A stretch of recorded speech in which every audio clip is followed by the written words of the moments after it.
Bismillah wa salatu wa salam rasulullah. Assalamu alaikum rahmatullah, brothers and sisters. You're now on Jahiliyya to Islam, from kufr to Eeman. And I'm here with my brother, my beloved brother, Omar McKnight, Hafidhullah Ta'ala. Assalamu alaikum, brother Omar. Assalamu alaikum, how are you? Our brother Omar, mashallah Ta'ala, he's here, and this is his city, Hamilton. We're just outside Toronto, about an hour outside of Toronto. This is the next biggest city. As you can see down there, this is the port. And there was a time where actually a couple hundred years ago, this city was very active. This city is also known as Steel City, as they have a lot of different manufacturers of steel here. So we're here, inshallah ta'ala. Our brother Omar, he's just giving us the key to Hamilton to check it out. So we just want to get one quick word from our brother, inshallah ta'ala, brother Omar McKnight. Assalamu alaikum, how you guys doing? Eid Mubarak to you all, inshallah. Happy to be here with brother Abu Shahada and his kids, inshallah. I'm happy to be, alhamdulillah, Muslim. Allah guide me to Islam, inshallah. And here with my family now. And I want to wish you guys Eid Mubarak. And a little bit from kufr to Islam, Allah guides who He pleases, inshallah. And we just want to keep that in mind as we go through the journeys of life, good or bad, inshallah. And inshallah, continue on. See you back at the ranch. We're going to go back to the ranch, and we're going to interview our brother a little bit about how he left Jahiliyya and he came into Islam from kufr to Eeman. Assalamu alaikum. Alaikum rahmatullahi wa barakatuh, brothers and sisters in Islam. You're now on a Jahiliyya to Islam, from kufr to Eeman show. I am your host, Abu Shahada. Inshallah ta'ala, we're here today with our beloved brother, Omar McKnight, Abu Abdullah. Assalamu alaikum rahmatullahi wa barakatuh. Wa alaikum salam wa rahmatullah. How are you? Alhamdulillah. Brother Omar, I've known the brother for at least 10, 11 years.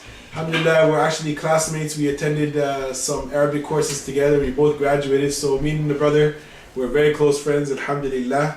We're happy here to have our brother on our show today. And the brother's going to give us a little bit of information about, who he was before and who he is now.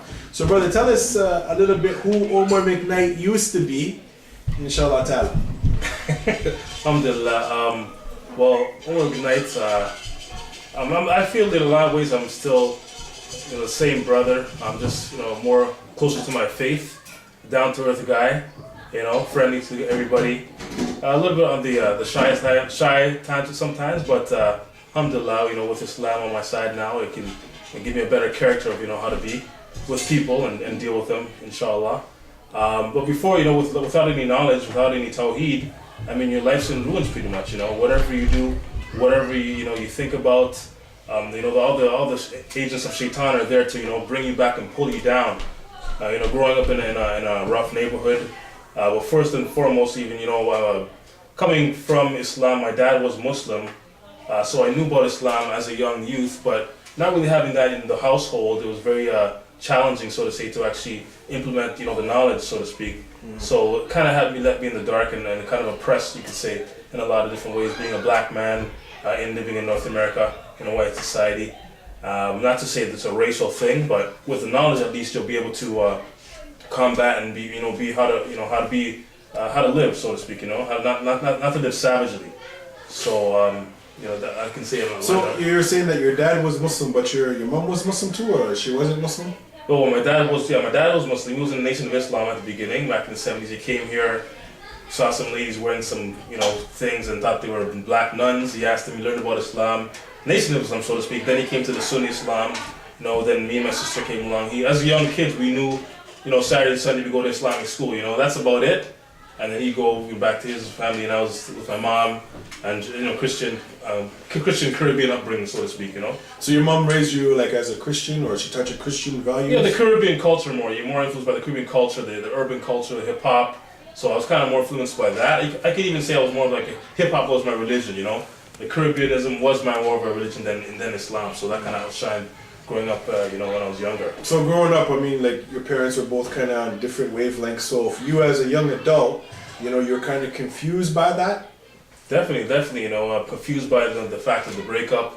One saying one thing and how somebody said something else. There's Islam and truth and the light's there, and that kind of is dimmered in the cloud of darkness. And on the other side, there was the more the Caribbean culture and the kind of the isms or schisms of that. So it's very a big turmoil, a big fight, you know, inside within to get the truth out, you know.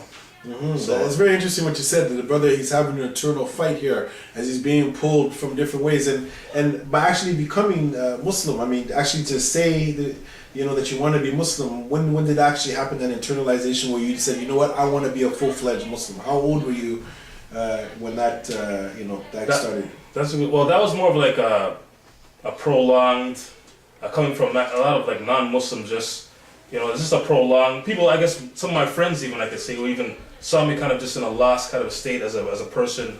They maybe knew me on a personal level and, you know, felt that, you know, maybe I'm a down-to-earth guy and I could maybe take some advice from people. I was kind of good at taking advice from people and listening to what they had to say. And then, you know, slowly people, like, I did say I was Muslim, quote unquote, but, you know, with no practice, I mean, is it really Islam, right? So, I mean, it wasn't never really there, just the word, right? Like anybody else. And so, like, as I was going, you know, through high schools and getting caught up in, you know, the urban culture, you know, the black culture, you know, the gangs, because I came from a kind of rough neighborhood, and if you don't have no, like, guidance at home, you're going to find it on the street, you're going to find it in your schools, you're going to be influenced by your friends, right? So a lot of these things kind of took over, you know, the true self, my true nature was to worship Allah. So, I mean, there was one point when I was part of a dance crew, a breakdancing crew, we used to perform a lot. And it was really fun, you know, kind of get your mind off, you know, being really bad. You want to do some kind of other activities to kind of, you know, hip hop and rap and kind of do some positive things, so to speak. But, you know, eventually, you know, being with a certain crowd, you know, there were some gangsters around there, so that influence was always there.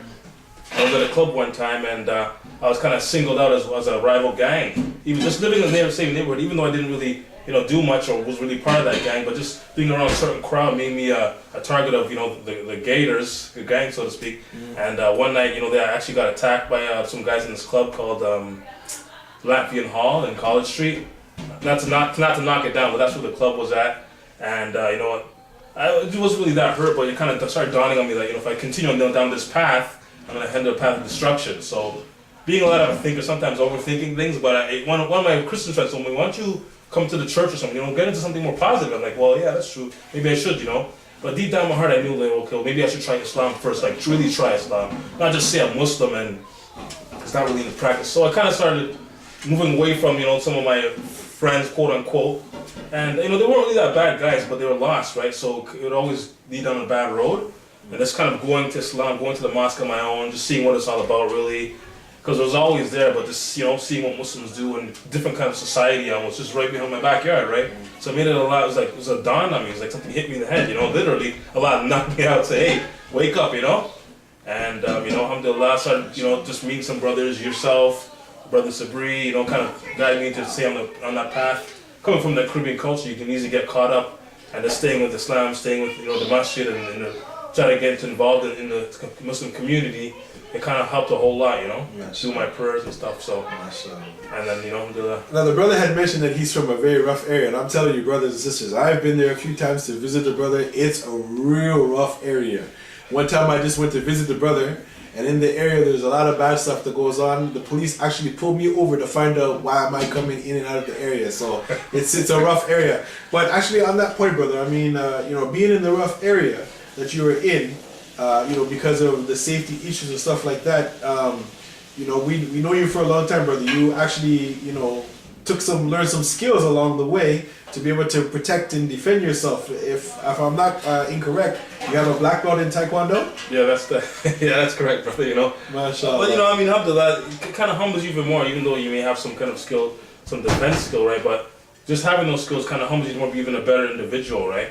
So I guess having that brush up, you know, the Jahiliyya life, you know, you still want to stay fit. You know, I was always into sports, so this was kind of a great combination of kind of disciplining oneself, do something on a daily basis right in your home, you know, martial arts, discipline the mind. So I always liked the Kung Fu movies too, so that kind of made it a lot more easier. Then met, you know, the good brothers and Muslims that were doing the same thing.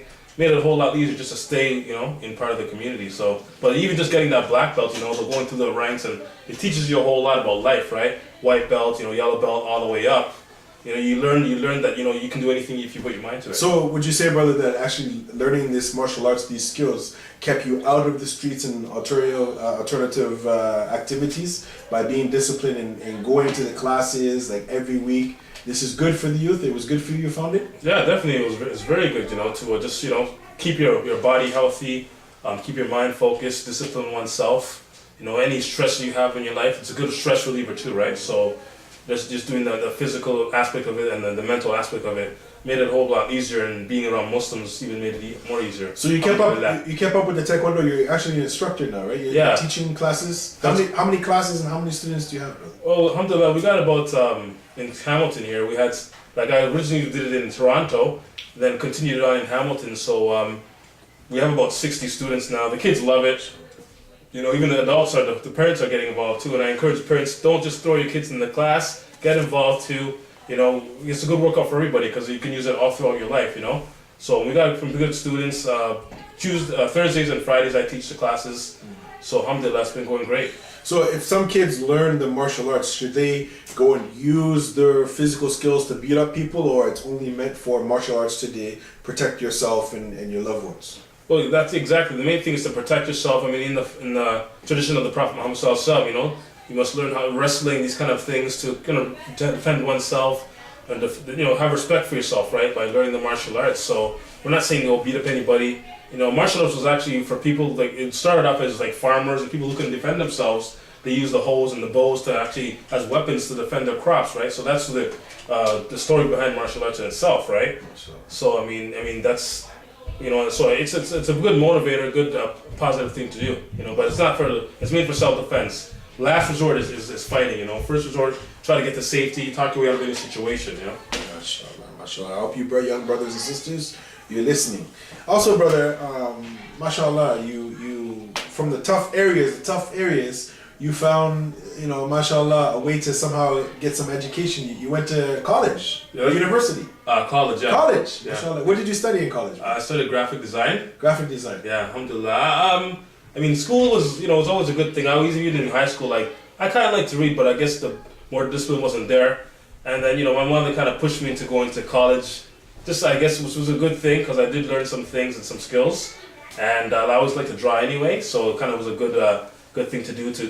I got my degree and my diploma in the graphic design, alhamdulillah. And I'm still, getting a freelance jobs, and I have a website, Eeman Clothing. EemanClothing.com. So that's 2 E's, MEN, clothing.com, and it's a great thing. So you have your own gear? Yeah, I got my own gear, customized orders, t-shirts, airbrushing, screen printing, embroidery. So alhamdulillah, it's been going great. MashaAllah. Are you getting a lot of orders there? Definitely. Especially, even in Toronto, they're still calling me to do some, get some orders. So, alhamdulillah, it's been great success so far. But we're still pushing it. We want to put some new heights into Eeman Clothing. So, you guys look out for that, inshallah. So, what made you, brother, leave the big city of Toronto to come out to a little small, winky-dinky small city like Hamilton? Well, it's a steel city. It's a great city, alhamdulillah. It was a good. At first I was kind of skeptical myself, but following the tradition of the Prophet Muhammad sallallahu alaihi wasallam, I got married, alhamdulillah. So in that tradition, my wife was a bit more established here, so we decided, to be out here and see how it was. I was kind of iffy about Hamilton, to come from the big city, but it was a great blessing in disguise, because just being more relaxed and having a nice new baby now. So it's just a way of it's a nice little great city. And there's a lot of things happening here too, just like in the big city. So it was a great surprise for me. Alhamdulillah, I love it out here. Now there's a lot of young Muslim reverts and new Muslims out there, and even there's some old Muslims out there. We're gonna ask our brother here final advice, which you can give to the young brothers and sisters out there, of those who just accepted Islam and they're going through many different challenges. What advice do you have for our young brothers and sisters out there? I say the most important thing, be honest, with yourself at first, You're trying to change the world, if you're trying to do all these great things, first look within and see what you're capable of. Be truthful to yourself, because the truth will set you free, as one person said it, I believe it was Malcolm X or whoever. But the truth will set you free if you really look within your oneself, is what I can say. Don't be too influenced by the isms and schisms of what's happening out there. History tends to repeat itself, so if you look at the most influential men in the 10 most influential men in the world history, non-Muslim saints, Prophet Muhammad sallallahu alaihi wasallam. So just knowing that, seeking the knowledge to know that should tell you a lot about who was this guy Muhammad. What did he really do? What was he all about? I like 50 cents and this a great basketball player. But what did Muhammad do? What was he done so good? His name's still being carried on, and people are still following his traditions. I mean, that's what I can say to that. Follow the best example, inshallah. Prophet Muhammad sallallahu alaihi wasallam. MashaAllah. We're with our brother here. He may look like he's very quiet, brother, but be careful because his hands are very fast. And mashallah, it's good to have a brother like this on our side. Brothers and sisters, we look forward to seeing you again on Jahiliyya to Islam, from kufr to Eeman. We'd like to thank our brother Abu Abdullah for coming on the show. Jazakallah khair. May Allah bless our brother. Thanks for having protect him. And inshallah, we look forward to seeing more of our brother in the future. Assalamu alaikum wa rahmatullahi wa barakatuh.